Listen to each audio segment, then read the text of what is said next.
Nah, itu aku udah bilang coba kalau bisa yang udah cuan-cuannya dipetik dulu, masukin ke instrumen pasar modal lainnya atau, simpen dulu ke tempat lain deh, atau belikan apa gitu. Soalnya nih aku bilang nih ada yang, nggak sinkron.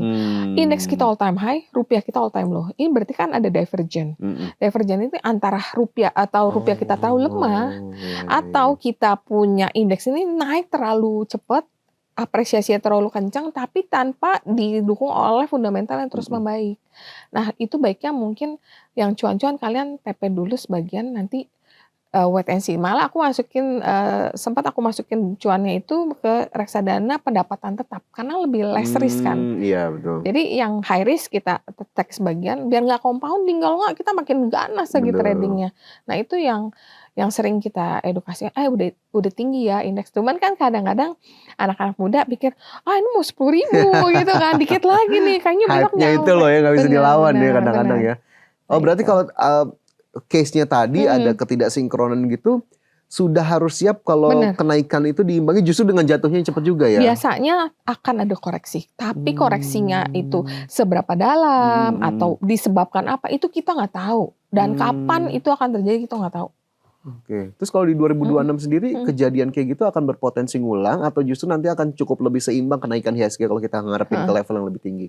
Ini kita masih nunggu dari keputusan MSCI ya, karena ini yang kali ini kan kita kesandungnya karena ada MSCI. Apakah MSCI udah puas nih dengan beberapa langkah-langkah yang disodorkan? Kalau mereka bilang, oke puas, wah udah terbang sih, lanjut sih kalau kayak gitu. Nah itu apa yang harus kita lihat tuh kalau ternyata kita sudah memenuhi dari MSCI, ada yang bisa kita bidik juga dari sekarang? Tetap banyak yang bisa kita bidik. Dikit lah Mbak Rita, dikit apa gitu yang bisa dibidik.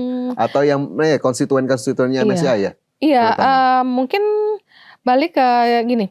Apakah yang diterima itu seperti pembukaan data sampai dengan 1% itu udah cukup. Terus beberapa emiten kan ternyata free float-nya itu masih di bawah yang di require.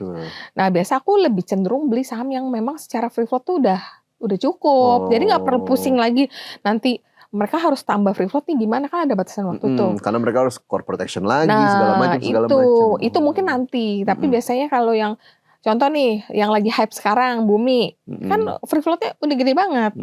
Terus masalah CIC sebagai seller yang terus mengganggu nih ya, kan menurut rumor atau menurut prediksi dari agresif dia jualan tuh harusnya udah selesai.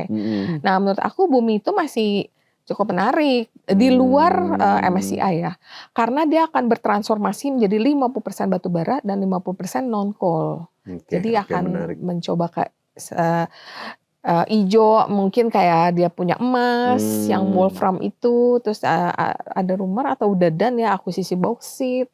Banyak sekali nih kelihatannya menurut aku cukup menarik untuk Bumi. Gitu. Oke, ini salah satunya ya, tapi cukup banyak sebetulnya bisa kita lihat kalau memang MSCI related tadi. Tapi sarannya mungkin aku bisa ambil jadi saran ya, kalau bisa yang memang sudah memenuhi tadi ya secara free float gitu ya, jadi udah nggak pusing-pusing lagi nanti ke depannya. Nah, kalau yang belum mencapai free float ya sambil kita lihat corporate action-nya apa dia mau right issue, ada investor baru. Nah itu mungkin akan jadi next target kita. Menarik juga tuh ya untuk bisa kita pantau, kita kawal.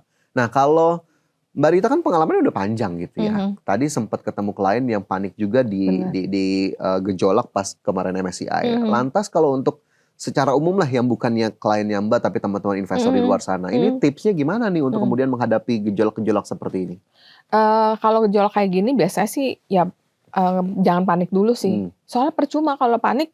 Kalau udah panik ya mereka akan antri sell, tapi which is antri sell itu di ARB.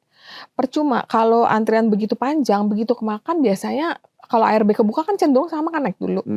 Nah udah kayak gitu, udah mendingan lihat dulu wait and see, udah tenang dulu baru mikir langkahnya. Kalau kondisi kayak kemarin ya, tapi kalau dalam kondisi normal kita tetap punya trading plan. Begitu kita beli kita udah tahu, oh aku mau keluar di berapa, kira-kira aku punya target berapa. Kalau misalnya dia naik terus, nanti lihat lagi. Berarti kayak bisa mungkin target yang lebih tinggi. Kalau lihat bid offer, broker summary itu lumayan membantu sih. Sama volume transaksi ya. Kalau volume transaksi terus naik dan terus terjaga, berarti kan saham ini masih cukup bagus ya demand dari buyernya. Diminati begitu ya dipasarnya ya. Iya. Oke, jadi beberapa indikator bisa diperhatikan juga ya. Benar. Jadi cukup banyak dong yang harus dilihat ya oleh teman-teman. Banyak lah, jadi investor nggak boleh males karena kita menjaga dana kita untuk terus bertumbuh. Jangan mau cuannya aja ya. Bener, nggak ada cuan gampang. Cuan itu selalu susah karena katanya duit tuh kakinya cuma 4 ya. Oke, jadi memang banyak hal yang perlu diperhatikan. Iya. Lagi-lagi kita nggak boleh males nih teman-teman ya, sebagai Mm-mm. investor rajin-rajinlah baca, Rajin ngeliatin, nonton cek sana podcast sini. ya. Podcast The Cuan, biar Podcast The Cuan. cuan. Biar cuan juga. Oke. Kalau kita lihat kan sekarang emiten banyak banget ya, Iya. Mbak Rita ya. Kita bisa milih dari sekian banyak ratusan emiten lah kalau kita bilang. Tapi kan modal kita ini beda-beda. Iya, Ada benar. investor yang baru mau masuk, mungkin dia baru punya 5 juta aja, atau punya 10 juta aja, atau mungkin say lah 50 juta gitu. Itu kira-kira style investasi yang cocok di angka-angka itu menurut Mbak Rita kayak gimana tuh? Masih bisa sih, paling contoh gini, kalau pengen masuk banking itu kan ada biasa yang orang suka sebutkan 5, pilih salah satu aja. Jadi jangan semuanya dibeli. Oke.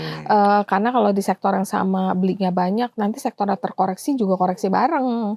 Jadi kan kita nggak cuma mikir untungnya doang ya, kalau lagi turun, lagi pahit kan juga kita harus. Jadi memang jadi investor tuh nggak cuma mikir manisnya, karena setiap kita berinvestasi ini high risk high return, udah cocok nih, udah high risk high return. Nah, ada pahitnya ada manisnya. Jadi kita pikir dulu satu yang paling oke. Misalnya contoh di sektor banking, mana sih yang paling menarik? Mungkin kalau buat aku saat ini, walaupun aku nggak beli banking saat ini ya, yang return daripada dividennya paling tinggi. Contoh BBNI, karena tahun lalu dia nggak kasih dividen interim.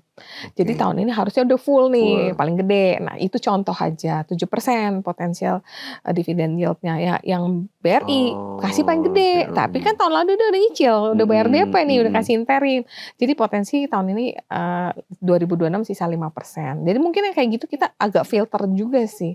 Pilih satu yang the best winner menurut cermatnya isi investor itu, berdasarkan ya riset-riset ringan lah, nggak usah yang ribet-ribet lah. Oke, jadi bisa dipilih aja winnernya. Tapi kalau aktivitasnya tuh Mbak, untuk teman-teman dengan modal segitu, trading harian jangka pendek kah, atau memang ya udah invest aja, tahan aja sampai sekian waktu, nanti di realize entah mau lihat dividennya atau apanya kah gitu? Kalau aku sih, aku lebih suka invest ya, agak antara swing atau agak lama ya. Itu yang sering aku tekankan. Karena kalau saham yang bagus, ada story, itu akan naiknya lumayan tinggi. Dan itu potensi kita untuk mendapatkan saham bagger itu jauh lebih besar. Kalau kita trading itu jual beli, kamu nggak akan dapat uang yang cuannya maksimal. Mungkin, tapi itu kan balik lagi ke style. Ada orang yang suka, aku nggak suka nyimpen, aku sukanya pegang cash, ya nggak apa-apa, disesuaikan dengan strategi trading. Kalau aku memang aku lebih suka nyimpen agak panjang, karena aku berasa aku dapat bagger loh dari saham. Contoh nih, zaman dulu COVID dari Mari, aku beli di 100, ternyata dia sampai 600. Mau kerja sampai kapan nih baru bisa dapat belipat-belipat gitu kan.